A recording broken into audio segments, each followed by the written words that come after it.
Ciro Gomes tem ataque de sincerão e confessa. Blindou o filho do Lula e salvou o mandato do cramulhão de 9 dedos em pleno escândalo do mensalão. Enquanto a direita briga entre si e vai se dividindo, a gente vê como, na hora da treta, a esquerda sempre se uniu para poder se manter no poder.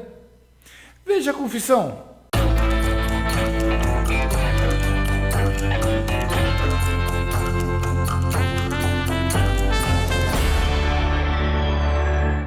CPI dos Correios, que era a CPI do mensalão.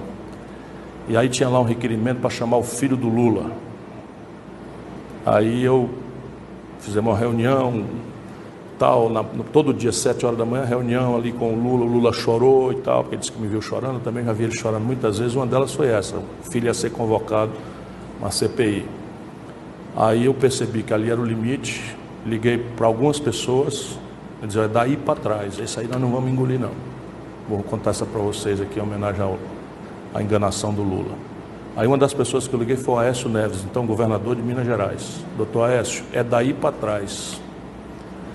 Não, Ciro, eu fico feliz que você tenha ligado, porque também estou achando que está passando do limite e tal, mas ninguém conversa e tal. Pois é, eu estou lhe dizendo que é daí para trás. Nós não vamos aceitar e não vamos tocar fogo no país se vocês forem para cima do Lula com golpe. Não, vamos agir e tal.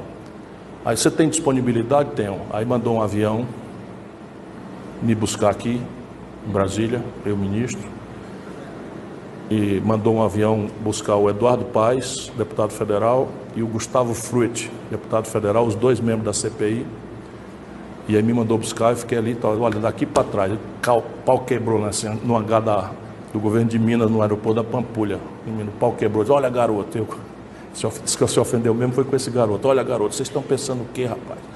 Vocês vão tocar fogo no país, ninguém nunca mais governa esse país, vocês são loucos, rapaz. É daí para trás, você não vai estudar história, olha o que aconteceu com Getúlio, vocês não vão fazer isso com o Lula, mas nem a pau no Juvenal e tal.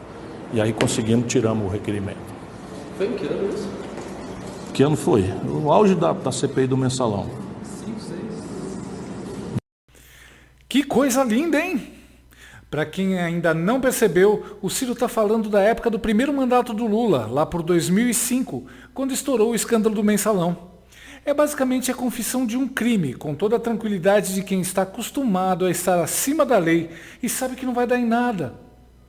Inclusive com a participação do rival Aécio Neves, numa atuação que merece o Oscar do Teatro das Tesouras. Nessas horas, não dá para deixar de fazer a comparação com uma história recente.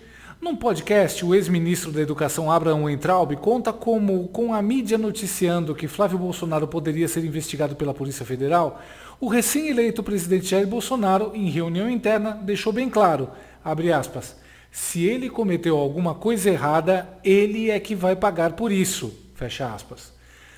Diferença, hein? Agora imagina se essa história do filho do Lula tivesse acontecido com o filho do Bolsonaro, como a mídia estaria. Mas já que é do Lula e envolve a esquerda... Voltando aos detalhes da confissão, o Ciro ficou com peninha do Lula quando o viu chorando e ajudou a salvar o mandato do Lula em 2005, que se reelegeu em 2006 e conseguiu fazer o poste da Dilma sua sucessora, que ficou até 2016 na presidência. Ou seja, o Ciro foi fundamental para que o Brasil, de 2005 a 2015, fosse saqueado pelos governos Lula e Dilma e agora, como retribuição do seu ato de patriotismo, ele quer o voto do povo? Outra coisa interessante, Ciro diz que está contando os podres em homenagem à enganação do Lula, mas não vê que foi ele que articulou tudo para que essa enganação acontecesse? Eu não sei se falta noção ou sobra cara de pau. E quando ele fala em botar fogo no Brasil, o que seria? Provocar a quebra da economia, promover o fechamento de empresas, provocar a inflação de combustíveis e cesta básica, além de paralisar a justiça? Ou colocar os jagunços dos sindicatos e MST para promover o quebra-quebra? Aliás, é bom lembrar que isso já foi ameaçado também em 2018, quando o Lula estava prestes a ser preso. É democracia e empatia demais, inspiradas em filmes de máfia, provavelmente. Chama a atenção também a postura arrogante e intimidadora típicas de um coronel que acha que é dono do Brasil. Daqui não passa. E o jatinho? Os caras admitem na cara de pau. Mandou um jatinho me buscar e buscar outros deputados. Você consegue imaginar o preço disso? E a mesma galera que passa pano para essa história do jatinho do Ciro surta com um avião pago pelo hospital que trouxe das férias em emergência o cirurgião que veio cuidar do Bolsonaro há algumas semanas. A gente sabe que essa confissão de crime não vai dar em nada. O sistema está muito bem amarradinho, com mídia, judiciário e esquerda em geral fingindo demência. Mas a gente pode fazer 3 coisas. 1. Aprender como a esquerda se une e se protege, e usar como exemplo não para cobertar crimes como eles fizeram, mas para focar, antes de tudo, no verdadeiro inimigo. 2. Compartilhar esse vídeo para que as pessoas que só se informam pela mídia tradicional possam ver o perigo que a esquerda representa. E 3. Visitar o Ciro com uma garrafinha de uísque. Se ele soltou todos esses podres numa conversinha dessas, imagina o que ele tem guardado para contar. Alguém se habilita?